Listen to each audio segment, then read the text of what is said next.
ನಾವು ಈಗ ಸರ್ ಹೇಳಿರುವ ವರ್ಣಮಾಲೆಯ ಬಗ್ಗೆ ಒಂದೆರಡು ಕ್ವಶನ್ ಕೇಳ್ತೀನಿ ಹೇಳ್ರಿ. ವರ್ಣಮಾಲೆಯಲ್ಲಿ ಎಷ್ಟು ವಿಧಗಳಿವೆ? 3 ವಿಧ. ಅವು ಯಾವುವು? ಸ್ವರಗಳು ಎತ್ತಿಟ್ಕೊಂಡು ಹೇಳು, ಕೂತ್ಕೊಂಡು ಹೇಳಮ್ಮ, ಹೇಳು. ಸ್ವರಗಳು, ವ್ಯಂಜನಗಳು, ಯೋಗಗಳು. ಏನವು? ಕನ್ನಡ ವರ್ಣಮಾಲೆಯ ವೆರಿ ಗುಡ್. ಕನ್ನಡ ವರ್ಣಮಾಲೆಯಲ್ಲಿರುವ ಒಟ್ಟು ಅಕ್ಷರ ಎಷ್ಟು?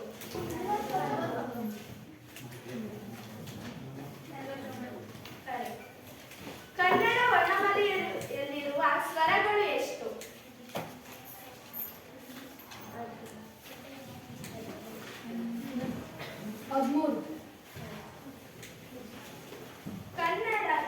ಕನ್ನಡ ವರ್ಣಮಾಲೆಯಲ್ಲಿರುವ ವ್ಯಂಜನಗಳು ಎಷ್ಟು? ಕನ್ನಡ ವರ್ಣಮಾಲೆಯಲ್ಲಿರುವ ಯೋಗವಾಹಗಳು ಎಷ್ಟು? 2. ಯಾವ್ಯಾವು? ಗಟ್ಟಿಯಾಗಿ ಹೇಳಬೇಕು, ಒಬ್ಬರು ಹೇಳಬೇಕು.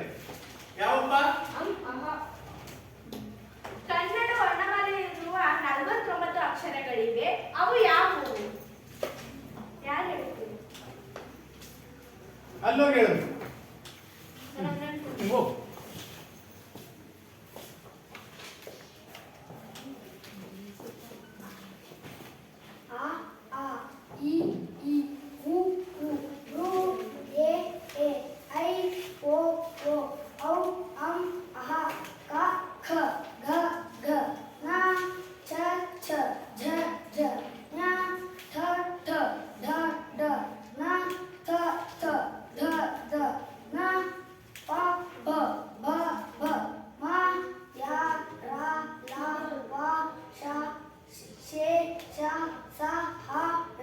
Very good. ಹ್ರಸ್ವ ಸ್ವರ ಎಂದರೇನು? ಒಂದು ಮಾತ್ರ ಕಾಲದಲ್ಲಿ ಉಚ್ಚರಿಸಲ್ಪಡುವ ಅಕ್ಷರಗಳನ್ನು ಹ್ರಸ್ವ ಸ್ವರ ಎನ್ನುವರು. ನೀನು ಹೇಳ್ಬೇಕು ಅವಾಗ ಕರೆಕ್ಟ್ ಅಂತ ನಿಧಾನ ಕೇಳಿದ್ರೆ ಕೇಳಿಸಲ್ಲಲ್ವಾ? ಅವಳಿಗೆ ನೀನು ಅಪ್ರಿಸಿಯೇಷನ್ ಹೇಳ್ಬೇಕಲ್ವಾ? ಏನ್ ಹೇಳ್ಬೇಕು ಅವಳಿಗೆ? ಗುಡ್ ಅನ್ಬೇಕಲ್ವಾ? Okay, next. ಹ್ರಸ್ವ ಸ್ವರಗಳು ಎಷ್ಟಿವೆ? ಅವು ಯಾವುವು?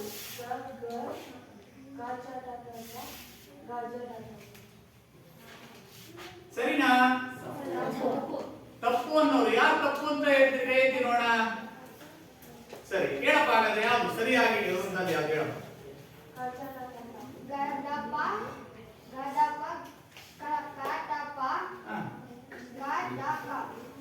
ಏನಮ್ಮ? ತಪ್ಪು.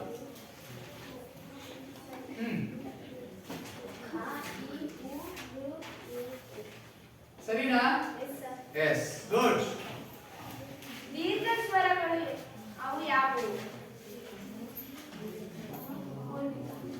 ಪೂರ್ವಿಕ.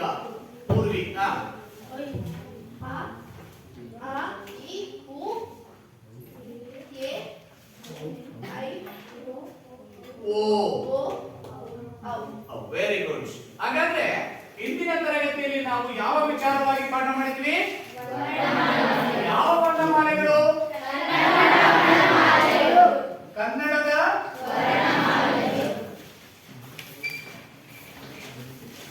ವರ್ಣಮಾಲೆಯ ಬಗ್ಗೆ ನಾವು ಪಾಠವನ್ನ ಮಾಡಿದ್ವಿ, ಹೌದಲ್ಲ?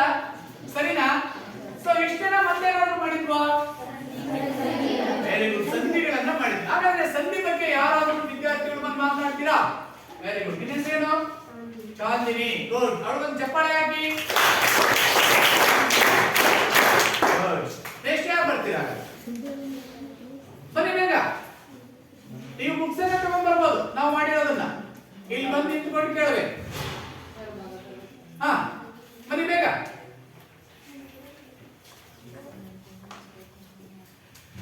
ಬೇಗ ನೋಡಿದ್ರೆ ಹೇಳಿದ್ದೀನಿ, ಬರಬೇಕು ಬೇಗ. ಎಸ್, ಕಾಲ್ ತಕೊಳ್ಳೋ.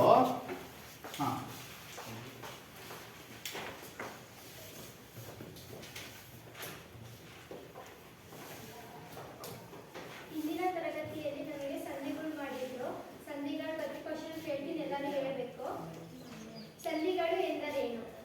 ಸಂಧಿಗಳೂ ಅಲ್ಲ. ಕೇಳೋ ಪ್ರಶ್ನೆ ಕರೆಕ್ಟ್ ಆಗಿರ್ಬೇಕಲ್ವಾ? ಸಂಧಿಗಳು ಎಂದರೇನು ಅಲ್ಲ, ಸಂಧಿ ಎಂದರೇನು? ಯಾರು ಹೇಳ್ತೀರಿ ಸಂಧಿ ಎಂದರೇನು ಎನ್ನುವಂತ ಪ್ರಶ್ನೆಯನ್ನ ಈಗ ಕೇಳಿದಾರೆ. ಹೇಳಮ್ಮ. ಎರಡು ಅಕ್ಷರಗಳು ಯಾವ ವಿಳಂಬವಿಲ್ಲದೆ ಸೇರುವಂತಹ ಕ್ರಿಯೆಗೆ ಸಂಧಿ ಎನ್ನುವರು. ಇನ್ನೊಂದ್ಸರಿ ಸ್ಪಷ್ಟವಾಗಿ ಹೇಳು. ಎರಡು ಅಕ್ಷರಗಳು ಯಾವ ವಿಳಂಬವಿಲ್ಲದೆ ಯಾವ ಅಲ್ಲ, ಯಾವ ಕಾಲ ವಿಳಂಬವಿಲ್ಲದೆ ಯಾವ ಕಾಲ ವಿಳಂಬವಿಲ್ಲದೆ ಸೇರುವ ಕ್ರಿಯೆಗೆ ಸಂಧಿ ಎನ್ನುವರು. ಬಂದು ಸೇರುವ ಕ್ರಿಯೆಗೆ ಬಂದು ಸೇರುವ ಕ್ರಿಯೆಗೆ ಸಂಧಿ ಎನ್ನುವರು. ನೀನು ಅದಕ್ಕೆ ಹೇಳಮ್ಮ ಇನ್ನೊಂದ್ಸರಿ.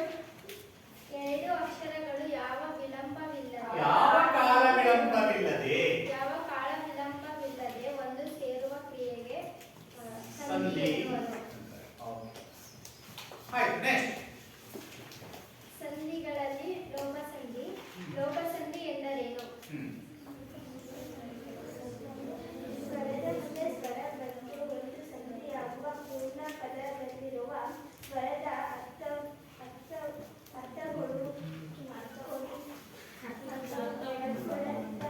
ಕೆಳಬಿದ್ದ ಪಕ್ಷದಲ್ಲಿ ಲೋಪ ಮಾಡುವುದು ಇದಕ್ಕೆ ಲೋಪಸಂಧಿ ಎನ್ನುವರು. Very good. ಹಾಗಾದ್ರೆ ಲೋಪಸಂಧಿ ಉದಾಹರಣೆ ಯಾರಾದ್ರೂ ಎರಡು ಹೇಳ್ತೀರಾ? ಹೇಳಮ್ಮ. ಬೆಳ್ಳಿಗೆ ಬೆಳ್ಳಿಗೆ ಪ್ಲಸ್ ಆಮೇಲೆ ಅಲ್ಲಿದ್ದೇನೆ ಹಾ. ಅಲ್ಲಿ ಪ್ಲಸ್ ಇದೆ ಇದ್ದೇನೆ. ಅಲ್ಲಿ ಅಲ್ಲಿದ್ದೇನೆ. ಆಯ್ತು, ಹೋಗು. ಹೆಂಗ್? ಸೊ ಈಗಾಗಲೇ ನೀವು ಇಂದಿನ ತರಗತಿಯಲ್ಲಿ ಬಹಳ ಪ್ರಮುಖವಾಗಿ ಕನ್ನಡದ ವರ್ಣಮಾಲೆಗಳು ಹಾಗೂ ಸಂಧಿಗಳು.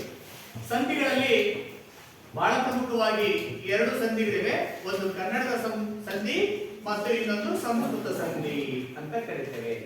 ಕನ್ನಡ ಸಂಧಿಯಲ್ಲಿ ಲೋಪ, ಆಗಮ ಮತ್ತು ಆದೇಶ ಸಂಧಿ. ಸಂಸ್ಕೃತ ಸಂಧಿಗೆ ಬಂದಾಗ ಅಲ್ಲಿ ಸ್ವರ ಸಂಧಿಗಳು ಮತ್ತು ವ್ಯಂಜನ ಸಂಧಿಗಳು ಎನ್ನುವಂತ ಎರಡು ವಿಧಗಳಿವೆ. ಅವುಗಳಲ್ಲಿ ಸವರ್ಣ ದೀರ್ಘ ಸಂಧಿ, ಗುಣ ಸಂಧಿ, ಎಣ್ ಸಂಧಿ, ವೃದ್ಧಿ ಸಂಧಿ, ಜಸ್ವ ಸಂಧಿ ಮತ್ತು ಚುಸ್ವ ಸಂಧಿ ಎನ್ನುವಂತಹ ಸಂಧಿಗಳ ಬಗ್ಗೆ ಇಂದಿನ ಅವಧಿಯಲ್ಲಿ ನಾವು ಅಭ್ಯಾಸವನ್ನ ಮಾಡಿದ್ವಿ. ಹೌದಲ್ಲ? ಸೊ ನೀವೆಲ್ಲ ಅದನ್ನ ಚೆನ್ನಾಗಿ ಓದಿ ಅರ್ಥ ಮಾಡ್ಕೊಳ್ಳಿ.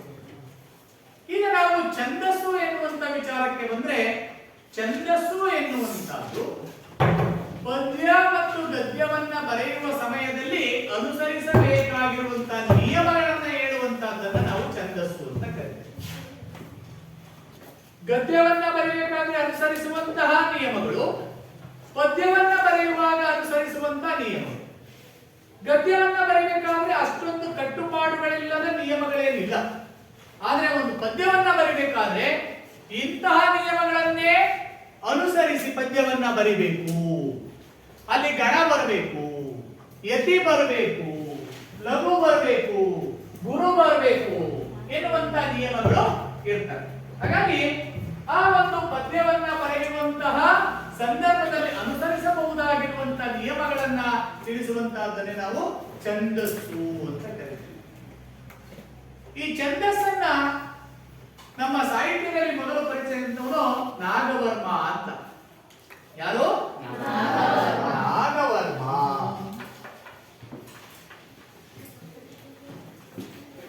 ಈ ನಾಗವರ್ಮ ಎನ್ನುವಂತಹ ವ್ಯಕ್ತಿ ಬರೆಯುವಂತಹ ಕೃತಿ ಹೆಸರು ಛಂದೋಂಬುದಿ. ಛಂದೋಂಬುದಿ ನೋಡಿ, ಈ ಛಂದೋಂಬುದಿ ಎನ್ನುವಂತಹ ಒಂದು ಸಂಯುಕ್ತ ಪದದಲ್ಲಿ ಎರಡು ಪದಗಳು ಸೇರ್ಕೊಂಡಿವೆ. ಸಂಸ್ಕೃತದ ಎರಡು ಶಬ್ದಗಳು ಸೇರ್ಕೊಂಡಿವೆ. ಛಂದೋ ಅಂದ್ರೆ ಛಂದಸ್ಸು. ಏನು? ಇನ್ನೊಂದು ಅಂಬುದಿ. ಅಂಬುದಿ ಅಂದ್ರೆ ಸಮುದ್ರ. ಅಂಬುದಿ ಅಂದ್ರೆ ಏನು? ಛಂದಸ್ಸು ಎನ್ನುವಂತದ್ದು ಸಮುದ್ರದಷ್ಟು ವಿಸ್ತಾರವಾಗಿರುವಂತದ್ದು. ಅಷ್ಟೊಂದು ಛಂದಸ್ಸಿನ ನಿಯಮಗಳು ಅದರಲ್ಲಿದೆ. ಅದಕ್ಕೋಸ್ಕರ ನಾಗವರ್ಮ ತಾನು ಬರೆದಿರುವಂತಹ ಒಂದು ವ್ಯಾಕರಣದ ಕೃತಿಗೆ ಅವನೇನಂತ ಹೆಸರಿಟ್ಟ? ಛಂದೋಂಬುದಿ ಅಂತ ಹೆಸರನ್ನ ಇಟ್ಟ. ಅರ್ಥ ಆಗ್ತಾ ಇದೆಯಾ?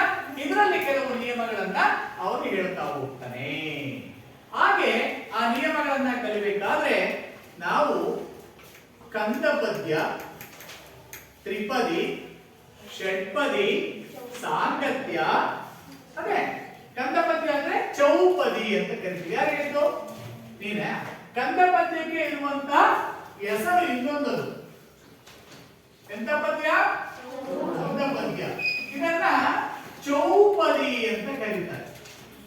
ಯಾಕೆ ಚೌಪದಿ ಅಂತ ಕರೀತಾರೆ ಅಂದ್ರೆ, ನಾನು ಹಿಂದಿನ ಅವಧಿಯಲ್ಲಿ ಹೇಳಬೇಕಾದ್ರೆ ಹೇಳಿದ್ದೇನು, ಏಕಪದಿ, ದ್ವಿಪದಿ, ತ್ರಿಪದಿ, ಚೌಪದಿ, ಷಟ್ಪದಿ, ಅಷ್ಟಪದಿ ಮತ್ತು ಪದಿ.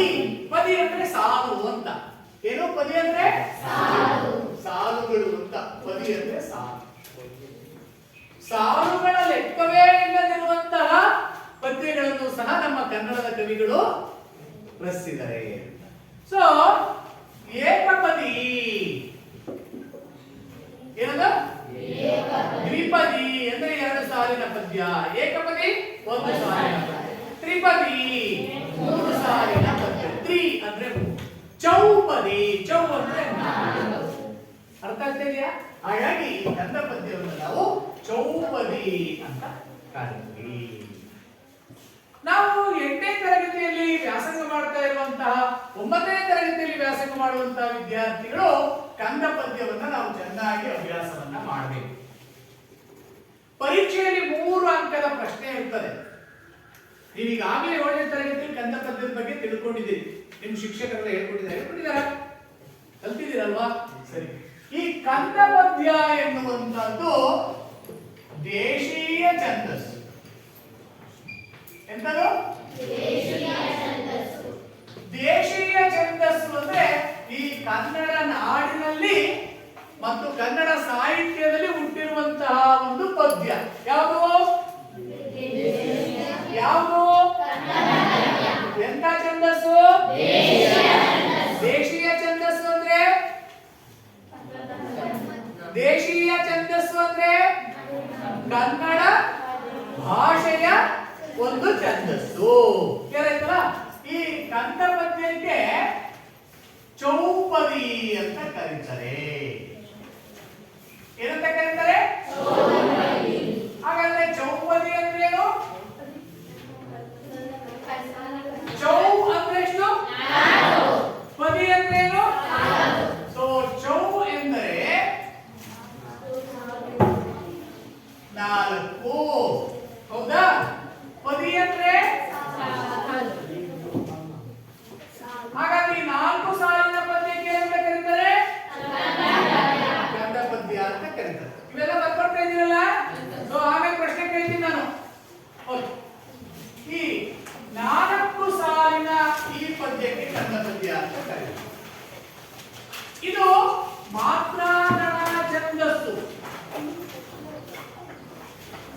ಎಂತ ಛಂದಸ್ಸು? ಛಂದಸ್ಸಿನಲ್ಲಿ 3 ರೀತಿಯ ಛಂದಸ್ಸು ಬರುತ್ತೆ. ಮಾತ್ರಾಗಣ ಛಂದಸ್ಸು, ಅಕ್ಷರಗಳ ಛಂದಸ್ಸು ಮತ್ತು ಅಂಶಗಣ ಛಂದಸ್ಸು ಅಂತ ಕರಿತೀವಿ. ಏನಂತೀವಿ? ಮಾತ್ರಾಗಣ ಛಂದಸ್ಸು, ಅಕ್ಷರಗಳ ಛಂದಸ್ಸು, ಅಂಶಗಣ ಛಂದಸ್ಸು. ಸೊ ಮಾತ್ರಾಗಣ ಛಂದಸ್ಸು ಅಂದ್ರೆ ಏನಪ್ಪಾ ಅಂದ್ರೆ, ಮಾತ್ರೆಗಳ ಆಧಾರದ ಮೇಲೆ ಗಣ ವಿಂಗಡಿಸುವ ಕ್ರಮಕ್ಕೆ ಮಾತ್ರಾಗಣ ಛಂದಸ್ಸು ಅಂತಾರೆ. ಏನಂತಾರೆ?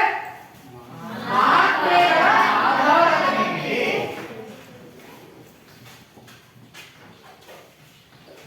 ಮಾತ್ರೆಗಳ ಆಧಾರದ ಮೇಲೆ ರಚಿತವಾದ ಛಂದಸ್ಸು ಯಾವುದು? ಮಾತ್ರಾಗಣ ಛಂದಸ್ಸು.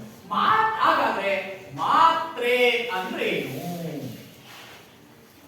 ಮಾತ್ರೆ ಅಂದ್ರೆ ನಾವೆಲ್ಲ ಹುಷಾರಿಲ್ಲದೆ ಇದ್ದಾಗ ಹುಷಾರಾಗ್ಲಿ ಅಂತ ನುಂಗ್ತೀವಲ್ಲ, ಅದ ಮಾತ್ರೆ ಅಲ್ಲ. ಹಾಗಾದ್ರೆ ಏನ್ ಮತ್ತೆ ಮಾತ್ರೆ ಅಂದ್ರೆ ಎಂತೆಂದು ಹೇಳು.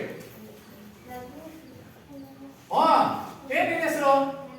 ನಂದಿತ ಏನ್ ಹೇಳ್ತಿದ್ದಾಳೆ ಗೊತ್ತಾ? ಲಘು ಗುರುಗಳ ಆಧಾರದ ಮೇಲೆ ಅಂತ ಹೇಳ್ತಾರೆ, ಜಾಣಿಗಳು. ಆದ್ರೆ ಅದಕ್ಕಿಂತ ಮುಂದೆ ಒಂದು ವಾಕ್ಯ ಇದೆ. ಏನಪ್ಪಾ ಅಂದ್ರೆ, ಒಂದು ಅಕ್ಷರವನ್ನ ಉಚ್ಚರಿಸಲಿಕ್ಕೆ ತೆಗೆದುಕೊಳ್ಳುವ ಕಾಲವನ್ನ ಮಾತ್ರೆ ಅಂತ ಕರೀತಾರೆ. ಏನಂತಾರೆ? ಒಂದು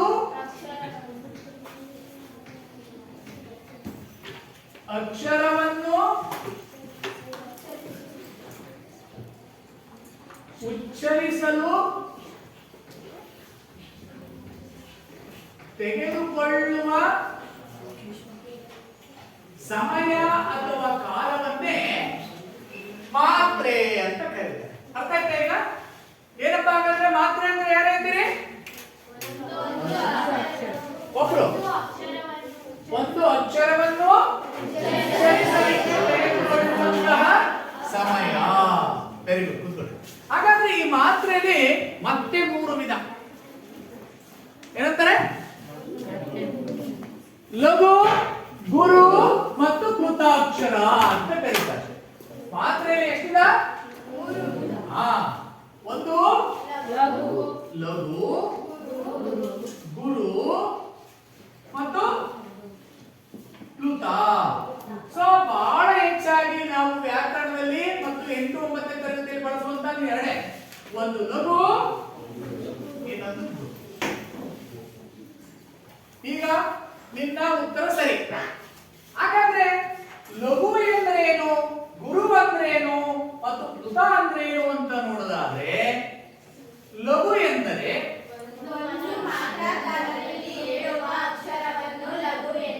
ವೆರಿ ಗುಡ್, ಒಂದು ಮಾತ್ರ ಕಾಲದಲ್ಲಿ ಉಚ್ಚರಿಸುವಂತ ಅಕ್ಷರವನ್ನೇ ನಾವೇನಂತ ಕರಿತೀವಿ? ಲಘು. ಬರ್ಕೊಳ್ಳಿ.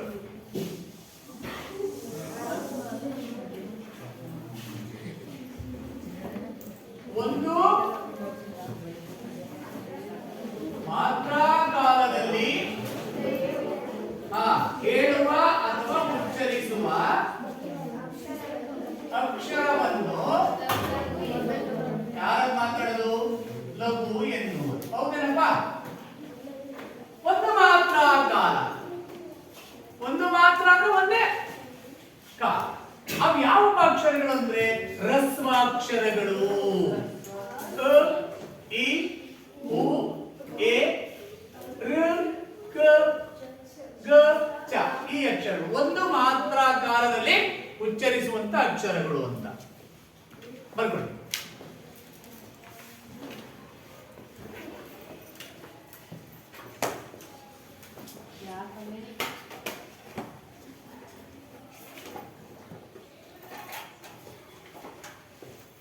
ಇದನ್ನು ರಫ್ ಮಾಡಿದ್ದೆ ಅಲ್ವಾ ನಾನು? ಚೌವೆ ಅಂದ್ರೆ 4, ಪದಿ ಅಂದ್ರೆ 4, ಚೌಪದಿ ಅಂದ್ರೆ 4 ಸಾಲಿನ ಪದ್ಯ.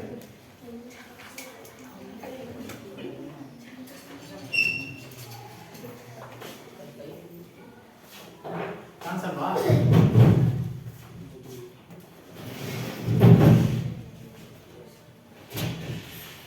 ಕಾಣ್ತಾ ಈಗ? ಇದು ಕಾಣಿಸುತ್ತೆ. ಕಾಲನ್ನ ಹಿಂದಕ್ಕಿಟ್ಟು ಬರ್ಕೊಳ್ಳಿ. ಕಾಣಿಸುತ್ತಾ?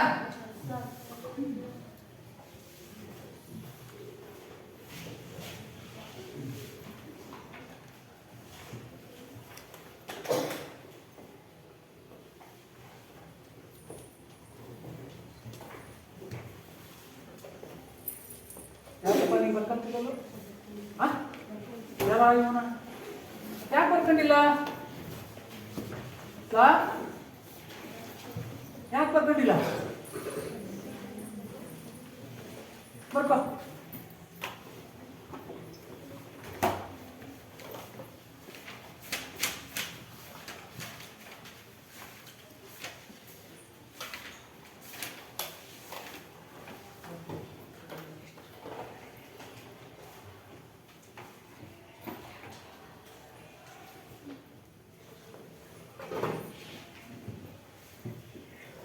ಆಯ್ತಾ? ಬರ್ಕೊಂಡ್ರಾ? ಸೊ ಆಯ್ತಪ್ಪ.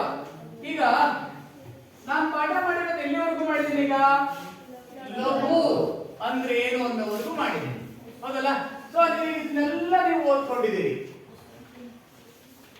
ಛಂದಸ್ಸನ್ನ ಕನ್ನಡದಲ್ಲಿ ಪರಿಚಯಿಸಿದಂತವನು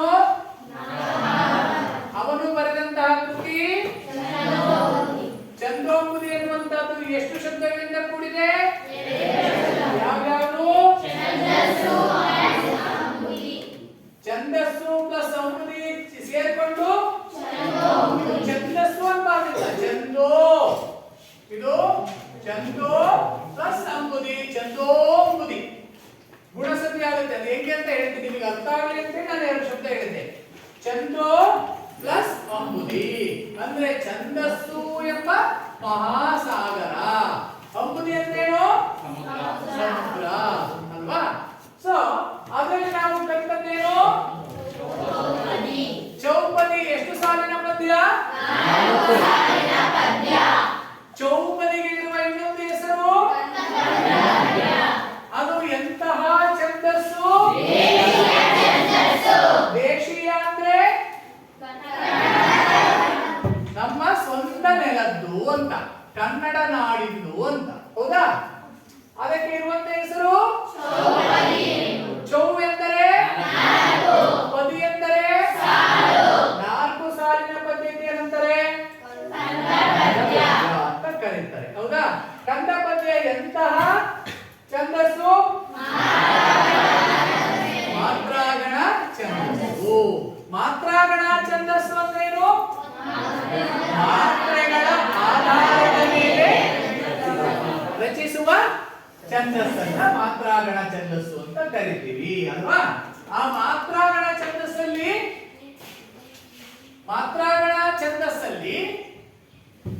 ಎಷ್ಟು ಬರ್ತವೆ? ಏನೇನು? ಅದರಲ್ಲಿ ಯಾವ ಅಭ್ಯಾಸ ಮಾಡ್ತೀವಿ ನಾವು? ಲಘು ಅಂದ್ರೇನು?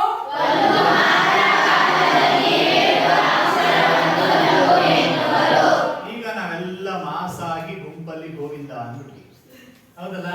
ಸೊ ಈಗ ನೀವು ಬೋರ್ಡ್ ಅಲ್ಲಿ ಈಗ ಯಾರಾದ್ರೂ ಒಬ್ರು ಹೋಗಿ ಪ್ರಶ್ನೆ ಕೇಳ್ಬೇಕಪ್ಪ, ಬೇಗ ಕ್ವಿಕ್. ಹಾ, ಬಾಯ್ಸ್ ಕಡೆಯಿಂದ ಯಾರು ಬರ್ತೀರಿ? ಬರ, ತಗೋ ಬೇಗ, ತಗೋ ಬುಕ್ಸ್ ತಗೋ. ಹಾ, ಹೋಗು.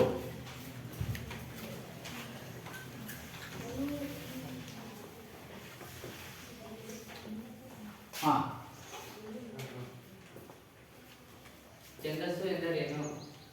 ಛಂದಸ್ಸು ಎಂದರೇನು? ಯಾರು ಹೇಳ್ತೀರಪ್ಪ? ನೀನೇ ಹೇಳು,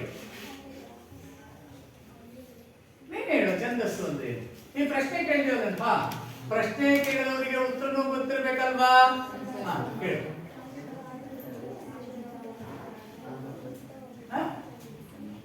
ಯಾರು ಹೇಳ್ತೀರಿ? ಅಸಮಂಜಸವಾಗಿರುವಂತ ಪ್ರಶ್ನೆ ಕೇಳಿದ್ರೆ ನಿನಗೆ ಗೊತ್ತಾಗಲ್ಲ. ಛಂದಸ್ಸು ಅಂದ್ರೆ ಗದ್ಯ ಮತ್ತು ಪದ್ಯವನ್ನ ರಚಿಸುವಾಗ ಅನುಸರಿಸುವ ನಿಯಮವನ್ನ ತಿಳಿಸುವ ಶಾಸ್ತ್ರವೇ ಛಂದಶಾಸ್ತ್ರ. ಕ್ಲಿಯರ್ ಆಯ್ತಾ? ಅದು ನೀವೇ ಬರ್ಕೋಬೇಕು. ನೀವು ಹೇಳ್ತೀನಿ ಸರಿ. ಗದ್ಯ ಮತ್ತು ಪದ್ಯವನ್ನು ಗದ್ಯ ಮತ್ತು ಪದ್ಯವನ್ನು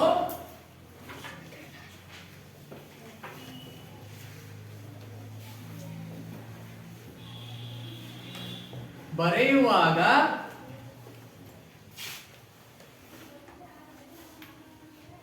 ಅನುಸರಿಸಬೇಕಾದ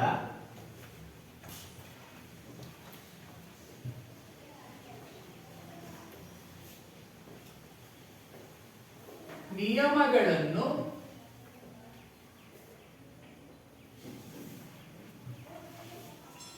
ತಿಳಿಸುವ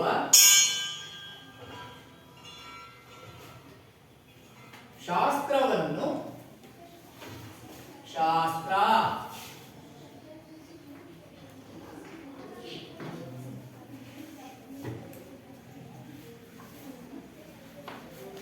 ಛಂದಶಾಸ್ತ್ರ ಎಂದು ಕರೆಯುವುದು.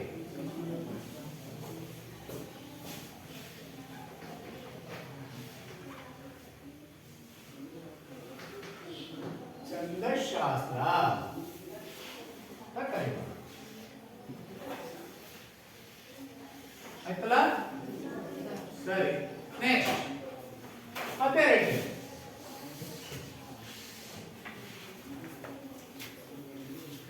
ಈಗ ಅರ್ಥ ಆಯ್ತಲ್ಲ? ಛಂದಶಾಸ್ತ್ರ ಅಂದ್ರೆ ಅರ್ಥ ಆಯ್ತಲ್ಲ? ಸೊ ಈಗ ಬೋರ್ಡ್ ಮೇಲೆ ಇರುವಂತಹದ್ದನ್ನೇ ಕುರಿತು ಯಾರಾದ್ರೂ ಪ್ರಶ್ನೆ ಮಾಡ್ತೀರಾ? ಅನಿಲ್, ಬಾಬಾ ತಗೋ ಬಾಬು.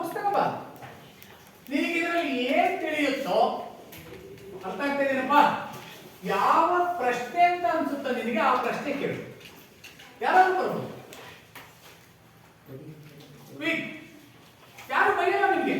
ಹಾ ಬಾ, ಬೈ ಹಾ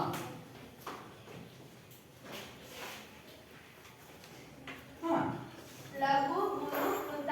ಲಘು ಎಂದರೇನು? ಹಾ. ಒಂದು ಒಬ್ರು ನೀನ್ ಯಾರು ಬೇಕಾದ್ರೂ ಕೇಳು. ಒಂದು ಮಾತ್ರ ಕಾಲದಲ್ಲಿ ಹೇಳುವ ಅಕ್ಷರವನ್ನು ಲಘು ಎನ್ನುವರು. ಲಘು ಎನ್ನುವರು. ಸರಿ ಇದೆಯೇನಪ್ಪ? ಸರಿ. ನೆಕ್ಸ್ಟ್ ಇನ್ನೊಬ್ರು ಯಾರೋ ಕೇಳ್ತೀರಾ? ನೀವೇ ಕೇಳಬಹುದು.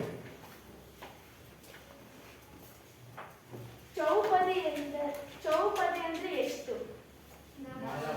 ಒಬ್ರು, ಎಲ್ರು ಮಾತಾಡಂಗಿಲ್ಲ. ರಾಜ್. ತ್ರಿಪದಿ ಅಂದ್ರೆ ಮೂರು. ತ್ರಿಪದಿ ಅಲ್ಲ. ತ್ರಿ ಅಂದ್ರೆ ಮೂರು, ಪದಿ ಅಂದ್ರೆ ಸಾಲು. ಅವೆರಡು ಸೇರ್ಕೊಂಡಾಗ ತ್ರಿಪದಿ ಅಂತ ಅದನ್ನ ತ್ರಿಪದಿ ಅಂತ ಕರಿಬೇಕು. ನೆಕ್ಸ್ಟ್ ನೀನು. ಹಾ ರಾಜ್, ನಿಮ್ಮ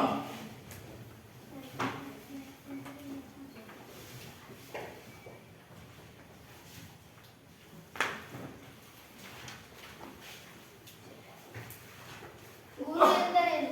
ಗುರು ಎಂದರೇನು? ವೆರಿ ಗುಡ್, ಒಳ್ಳೆ ಪ್ರಶ್ನೆ. ಹಾ ಉಚ್ಚರಿಸುವಂತೆ ಅಕ್ಷರವನ್ನು ಲಘು ಎನ್ನುವರು. ಎರಡು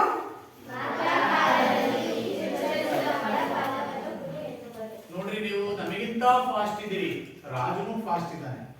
ಕಾರಣ ಏನಪ್ಪಾ ಅಂದ್ರೆ ನಾನು ಇನ್ನು ಲಘು ಮಾತ್ರ ಹೇಳ್ಕೊಟ್ಟಿದ್ದೀನಿ, ಗುರು ಇನ್ನು ಹೇಳೇ ಇಲ್ಲ ನಾನು.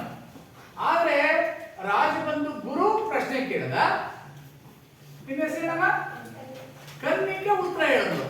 ಯಾವ ಆಧಾರದ ಮೇಲೆ ಹೇಳಿದ್ರೆ ನೀನು? ಇದೇ ಟೆಕ್ನಿಕಲ್ ಕ್ವಶನ್ಸ್ ಅಲ್ವಾ? ನೀವೆಲ್ಲ ಜಾಣರು. ಯಾವ ಆಧಾರದ ಮೇಲೆ ಹೇಳಿದೆ ನೀನು ಎರಡು ಮಾತ್ರ ಕಾಲದಲ್ಲಿ ಅಂತ? ನೋಡ್ರಿ, ಅವಳು ಎಷ್ಟು ಜಾಣಿ ಇದ್ದಾಳೆ. ಅವಳಿಗೆ ಗ್ರಾಸಿಂಗ್ ಪವರ್ ಜಾಸ್ತಿ ಇದೆ. ಸೊ ಲಘು ಅಂದ್ರೆ ಒಂದು ಮಾತ್ರ ಕಾಲದಲ್ಲಿ ಹೇಳುವ ಅಕ್ಷರ. ಹಾಗಾದ್ರೆ ಗುರು ಎರಡು ಮಾತ್ರ ಕಾಲದಲ್ಲಿ ಇರಬಹುದು ಅಂತ ಅನ್ಕೊಂಡ್ಯೋ, ಅದೇ ನಿಜ ಅಂತ ಅನ್ಕೊಂಡ್ಯೋ, ಅದೇ ಸರಿ ಅಂತ. ಅಂದ್ರೆ ನೀನು ಹಿಂದಿನ ತರಗತಿಯಲ್ಲಿ ಓದಿದ್ಯಾ, ಕೇಳಿದ್ಯಾ? ಜಾಣಿ ಅಲ್ವಾ? ಹಾಗಾದ್ರೆ ಗುರು ಅಂದ್ರೆ ಏನು?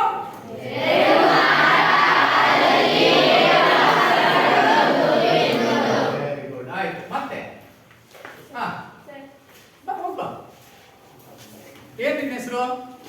ನಯನ. ಹಾ ಮಾತ್ರೆ ಎಂದರೇನು? ಹಾ ಹೇಳಿದ್ವಲ್ಲ, ಮಾತ್ರೆ ಎಂದರೇನು ಅಂತ ಹೇಳಿದ್ವಿ. ಕಲಿಕಾ ಚಾನ್ಸ್ ಮುಗ್ದಿದೆ. ನೆಕ್ಸ್ಟ್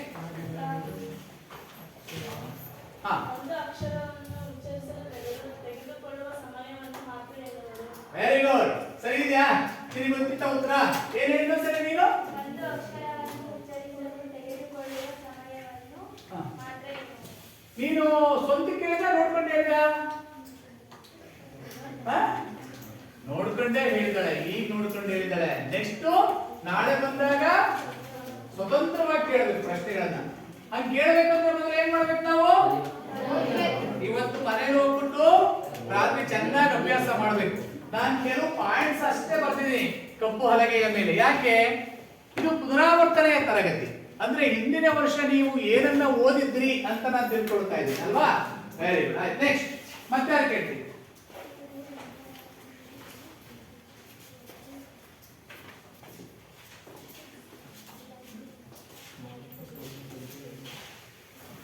ಅರ್ಥ ಆಗ್ತಾ ಇದೆಯಲ್ಲ? ಇವತ್ತಿನ ಪಾಠ ಅರ್ಥ ಇದೆಯಾ ನಿಮಗೆ?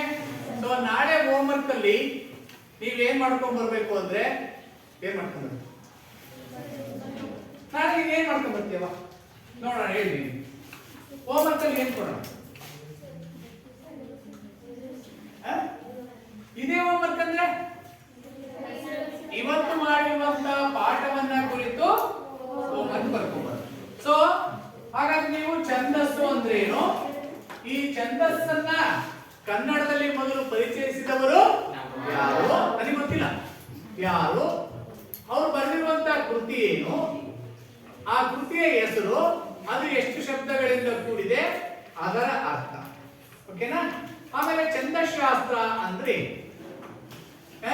ಮಾತ್ರಾಗಣ ಎಂದರೆ ಇವುಗಳನ್ನ ನೀವು ಉದಾಹರಣೆಯಾಗಿ ಕಲ್ತು ಬರ್ಕೊಂಡ್ಬರ್ಬೇಕು. ಉದಾಹರಣೆ ಏನು ಕೊಡುವಾಗಿಲ್ಲ, ಇವತ್ತು ಕಲ್ತಿರುವಂತಹದ್ದನ್ನೇ ನೀವು ನೋಡ್ಕೊಳ್ಳೋದಾಗ ಬರ್ಕೊಂಡ್ಬರ್ಬೇಕು. ನೋಡಬಾರ್ದು ಅಂದ್ರೆ ಹೆಂಗ್ ಸರ್ ಅಂದ್ರೆ ಮನೆಗೆ ಹೋಗ್ಬಿಟ್ಟು ಒಂದ್ಸರಿ ಓದ್ಕೋಬೇಕು. ಇವತ್ತು ಪಾಠ ಮಾಡಿರೋದನ್ನ ಬರ್ಸಿರೋದನ್ನ ಓದ್ಕೊಂಡು ನೀವೇ ಸ್ವತಂತ್ರವಾಗಿ ಪ್ರಶ್ನೆಗಳನ್ನ ಹಾಕೊಂಡು ಅದಕ್ಕೆ ಉತ್ತರಗಳನ್ನ ಬರ್ಕೊಂಡ್ಬರ್ತೀರಲ್ಲ. ನಿಜಕ್ಕೂ ಬರ್ಕೊಂಡ್ಬರ್ತೀರಾ? ನಾಳೆ ಹೋಮ್ವರ್ಕ್ ನೀವೇ ಸ್ವಂತಿಕೆಯಿಂದ ಬರ್ಕೊಂಡ್ಬರ್ಬೇಕು. ಡೌಟ್ ಬಂದ್ರೆ ಪುಸ್ತಕ ತೆಗಿಬಾರ್ದು. ನಿಮ್ಮ ಮನೆಯಲ್ಲಿರುವಂತಹ ನಿಮ್ಮ ಅಣ್ಣಂದ್ರನ್ನು ಅಕ್ಕಂದ್ರನ್ನ ಕೇಳ್ಕೊಂಡು ಬರ್ಕೊಂಡ್ಬರ್ಬೇಕು. ಅರ್ಥ ಆಗಿದೆಯಲ್ಲ? ನೋಡು, ನೀನ್ ಬರ್ಕೊಂಡಿಲ್ಲ ಇವತ್ತು, ಈಗ ಸುಮ್ಮನೆ ಹಿಂಗಂತ ಇದೆಯಾ? ಬೋರ್ಡ್ ಮೇಲೆ ಬಹಳ ಹೊತ್ತಿರಲ್ಲ ಅದು ಅಲ್ವಾ? ಯಾಕೆ ಹೇಳು? ಮುಂದಿನ ಅವಧಿಯ ಶಿಕ್ಷಕರು ಬಂದು ರಫ್ ಮಾಡ್ಬಿಡ್ತಾರೆ. ಹಾಗಾಗಿ ಯಾರು ಚೆನ್ನಾಗಿ ಬರ್ಕೊಂಡಿದ್ದಾರೆ ಅವ್ರ ಹತ್ರ ನೋಡ್ಕೊಂಡು ಚೆನ್ನಾಗಿ ಬರ್ಕೊಂಡ್ಬರ್ಬೇಕು. ಆಯ್ತಾ? ಅರ್ಥ ಆಗಿದೆಯಲ್ಲ ಎಲ್ರಿಗೂ? ಓಕೆ.